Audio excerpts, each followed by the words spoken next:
చూడండి, ఉప్పు వేసి కడగగానే ఇట్లకున్న మట్టి అదంతా కూడా పోయింది. ఇంతేనండి పీతలు చేయడం. ఇప్పుడు వీటిని 2 ముక్కల కింద చేసుకున్నాం అనుకో, బాగా మసాలా అనేది పడుతుంది. ఇలా 2 ముక్కల కింద చేసి వేసేసుకోవడమే. చాలా బాగున్నాయండి పీతలు అయితే. ఎందుకంటే ఇంకో చూడండి గుడ్డుతో ఉన్నాయి. జస్ట్ ఇలా ఎరగొట్టేసుకుని వేసేసుకోవడమే. ఇలా ఇరిపిన తర్వాత అసలు కడగకూడదు. ఈ కాళ్ళను కూడా ఇలా ఇరిసేయవచ్చు అనమాట. ఇరిసేసుకుంటే మనకి వండుకునే కళాయిలో పట్టుతుంది. రెండోది వచ్చేసేమో అండి, ఉప్పు కారం మసాలాలు అన్నీ కూడా బాగా పీల్చుకుంటే ఇవన్నీ కూడా అలా చేసేద్దాం. చూడండి, ఇవన్నీ కూడా ఇలా ఇరిసేసుకున్నాను కదా, పక్కన పెట్టేసుకోవాలి. ఇప్పుడు ఇట్లా సెల్స్ ఉన్నాయి కదా, ఇట్లా సెల్స్లో ఇలా గుడ్డు అనేది ఉంటుంది. ఇవి తీసుకోవచ్చు అనమాట. గ్రేవీలో వేసుకుంటే మంచి టేస్ట్ వస్తుంది. ఇంతకీ నీలం కలర్ పీతలు మీకు తెలుసా? తెలిస్తే కామెంట్ చేయండి. ఇలా గుడ్డున్న పీతలు గుడ్డు వేసుకుంటారో లేదో కూడా చెప్పండి నాకు.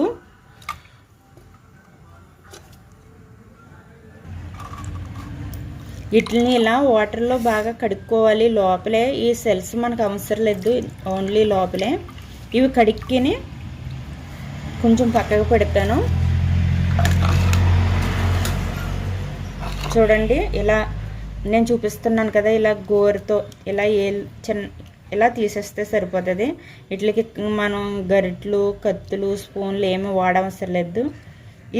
ఇది ఇలా తీసిన తర్వాత కూడా ఈ గుజ్జుని వాటర్లో కడగాలన్నమాట. ఇవన్నీ తీసేస్తాను.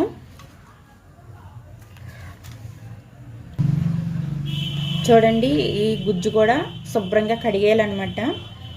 ఇది కడిగేసి ఇది కూరలో వేసుకోవాలి. ఇప్పుడు కర్రీ అనేది ఎలా ప్రిపేర్ చేసుకోవాలో అంతా కూడా చూపిస్తాను. ఇలా ఒక బాండీ పెట్టుకోవాలి. ఆయిల్ అనేది వేసుకోవాలి. మేము ఎక్కువగా వేరుశనగ నూనె అనేది వాడుతూ ఉంటాం అన్నమాట. అంటే మనకి పప్పుల నూనె అనేది మంచిదన్నమాట. పప్పుల నూనె అనేది మంచిది కాబట్టి వేరుశనగ వాడుతుంటాం. ఎప్పుడు ఒకే ఆయిల్ వాడకూడదంటే అండి, కొంతమంది డాక్టర్ గారులు ఉంటారు కదా, వాళ్ళు చెప్తే విన్నాను నేను. ఎప్పుడు ఒకే ఆయిల్ వాడకూడదంట. ఇప్పుడు ఈ నెల మనం వేరుశనగ నూనె వాడమనుకోండి, మళ్ళీ నెల వచ్చేసి సన్ఫ్లవర్ వాడాలంట. మరలా ఇంకొక నెల వచ్చి ఇంకొక ఆయిల్, రైస్ బెన్ ఆయిల్, ఏదో ఎవరికి నచ్చింది అది పామ్ ఆయిల్ అయినా రైస్ బెన్ ఆయిల్ అయినా మారుస్తూ ఉంటే మంచిదంటండి మన హెల్త్కి. చూడండి, మేమైతే అలాగే వాడతాం. ఇప్పుడు వేరుశనగ వాడుతున్నాం ఈ నెల. వేరుశనగ నూనె టేస్ట్ కూడా ఎందుకో చాలా బాగుంటుందండి. పచ్చళ్ళలో చూడండి, వేరుశనగ నూనె వేసి చేసిన పచ్చళ్ళ టేస్ట్ వేరు, మామూలు ఆయిల్తో చేసింది వేరు కదా. నేను ఇలా మాట్లాడుతూనే ఉంటాను. నూనె అయితే వేడైంది. చూడండి, కరివేపాకు, పచ్చిమిర్చి,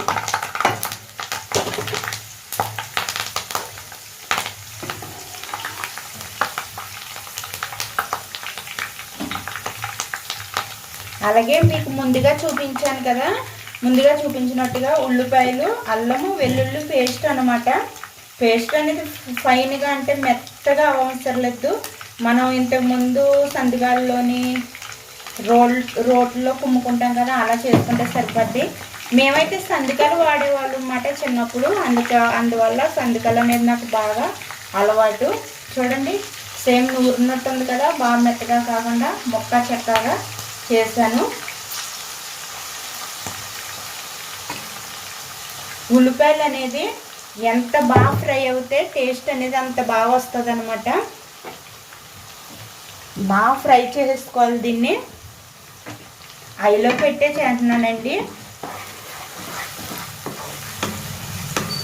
ఇది ఫ్రై అయ్యేలోపు నేను తీసుకున్నాను కదా టమాటాలు, ఒక 5 టమాటాలు అనేది తీసుకున్నాను. ఈ 5 టమాటాలు కూడా పేస్ట్ అనేది ఫైన్ పేస్ట్గా చేసేసుకోవాలి. ఒక మెత్తడి పేస్ట్ లాగా చేసేసుకుందాం. ఇది ఫ్రై అయ్యేలోపు చూడండి, ఈ ఉల్లిపాయ పేస్ట్, ఉల్లిపాయ అల్లం వెల్లుల్లి పేస్ట్ అనేది ఇంత బాగా ఫ్రై అవ్వాలి. ఆయిల్ అనేది వదిలేయాలి. చూడండి, నేను తీసుకున్న టమాటాలు ఒక 5 టమాటాలు అనమాట. ఇందులో వేరేగా చింతపండు గట్టి ఏమీ అవసరం లేదు. టేస్ట్ అయితే చాలా బాగుంటుంది. రెసిపీకి నేనైతే పేరేం పెట్టలేదండి, మీరు ఏదైనా దీనికి పేరు తెలిస్తే చెప్పండి.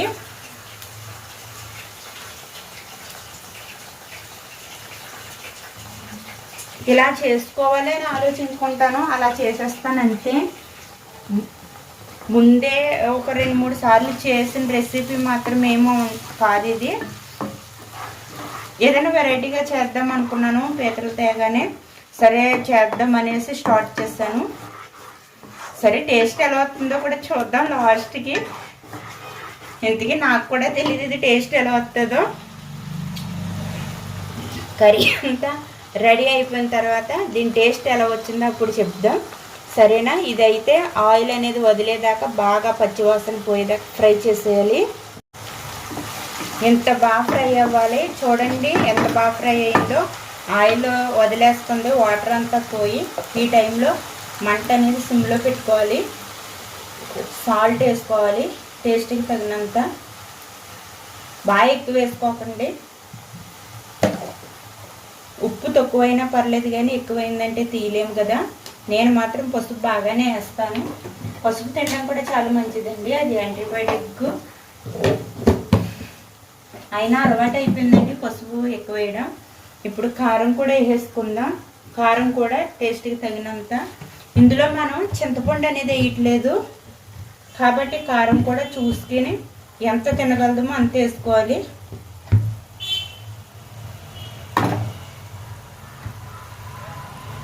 నేను వేసింది ఒక 2 స్పూన్లు ఉంటుంది అనమాట, పెద్ద స్పూన్ని. మా కారం స్పైసీగా కూడా ఉంది, అందువల్లే.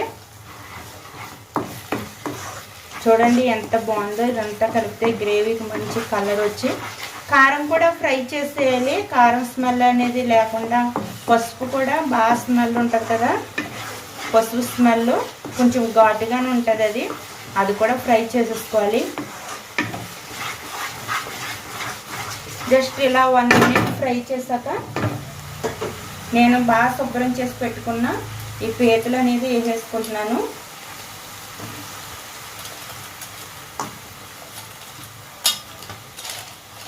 ఇవన్నీ కూడా వేసేసుకుని, పీతల్లో వాటర్ ఉంటుంది, పీతలనే కాదు నాన్ వెజ్ ఎందులైనా వాటర్ అనేది రిలీజ్ అవుతుంది కదా. అందువల్ల ఏంటంటే కొంచెం వాటర్ అనేది ఇప్పుడప్పుడే వేయక్కర్లేదు, చూసుకుని వేసుకుందాం. మనకు ఒకవేళ పీతలు కుక్ అవ్వు అనుకుంటే వేసుకోవాలి. ఇప్పుడు దీన్ని ఒకసారి ఇలా మసాలా అంతా బాగా కలిపేయాలి. కలిపేసి మూత పెట్టి సిమ్లో పెట్టి ఒక 5 మినిట్స్ అనేది కుక్ చేస్తాను. చూడండి ఇలా కలిపేసుకున్న ఈ కూరని మూత పెట్టేయాలి. చాలా బాగుంటుందండి, ట్రై చేసి చూడండి. బాగుంటుందని ఎందుకు చెప్తున్నానంటే మనకి చూస్తుంటేనే అర్థమవుతుంది కదా, బాగోకపోతే తెలిసిపోతుంది. బాగుంటుంది అనమాట. ఇప్పుడు మూత పెట్టేసి ఒక 5 మినిట్స్ అనేది ఉంచుదాం. చూడండి 5 మినిట్స్ అయింది. చూడండి ఆయిల్ అనేది ఎలా వదులుతుందో. అబ్బా, వాటర్ అనేది అస్సలు లేదనమాట.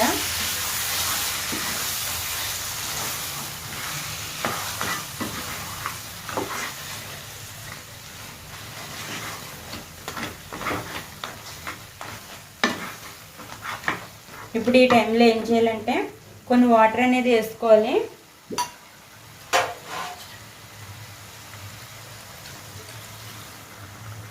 సరిపోతుంది, ఎందుకంటే మనం పులుసుగా ఉండదు, ఇది ఎగిరిగా పెడదాం, గుజ్జుగా ఉండేలాగా.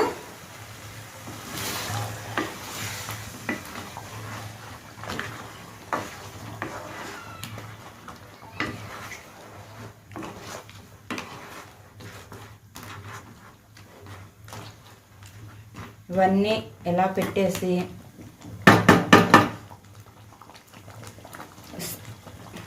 చూడండి, నేను గుజ్జు తీసుకున్నాను కదా, బాగా కడిగి పెట్టుకున్నాను అన్నమాట. ఓ పక్కగా వేస్తున్నాను. 90% కరిగిపోవచ్చు, లేకపోయినా పర్లేదు, ఎందుకంటే గ్రేవీకి మాత్రం మంచి టేస్ట్ అనేది ఉంటుంది. అలాగే నేను మసాలా తీసుకున్నాను కదా, గసగసాలు ఇవన్నీ కూడా, ఇది కూడా ఇలా నేను పేస్ట్ చేసుకోలేదన్నమాట, కొంచెం పొడుము టైప్లో చేసుకున్నాను.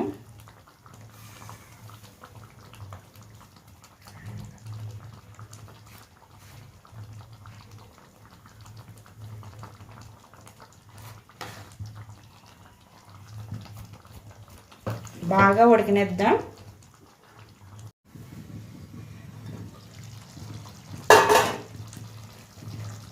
వావ్, చూడండి ఎంత బాగా రెడీ అయిపోయిందో. పీతల కర్రీ అన్నమాట. ఇది పులుసులా పెట్టలేదండి, ఇగురులా పెట్టాను. ఇందులో చింతపండు గట్టి ఏం వేయలేదు. టేస్ట్ మాత్రం సూపర్గా ఉందన్నమాట. చెప్పాను కదా మొదటగా నేను వీడియో ముందు చెప్పాను. చూడండి ఇవి వచ్చేసి ఉల్లికాయలు అనమాట. ఈ ఉల్లికోళ్ళు మేము ఉల్లికోళ్ళు అంటాము, మీరేమంటారో కూడా నాకు చెప్పండి.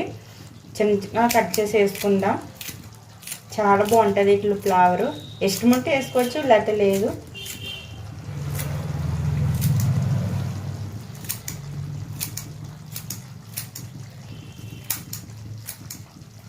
నచ్చిందా మీకు ఈ పీతల కూర అనేది?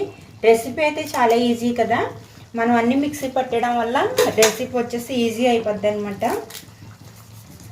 రెండోది, పీతల్లో కలుపుకోవడానికి ఏముండదు, ఎక్కువ సెల్సే ఉంటాయి కదా, కలుపుకోవడానికి ఏముండదు. అందుకనేసి గుజ్జు ఇలా చక్కగా పెట్టుకుంటే బాగుంటుంది అని నాకు అనిపించింది అనమాట.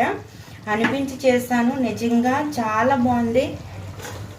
ఇప్పుడు కొత్తిమీర, ఇది కూడా మాదే, అంటే మా మినీ గార్డెన్లోదే. కొత్తిమీర, ఉల్లికోళ్ళు, కరివేపాకు అన్నీ కూడా. మీకు స్పేస్ ఉంటే ఇప్పుడు ఆన్లైన్లో దొరుకుతున్నాయండి చిన్న చిన్న బ్యాగ్స్ టైపు.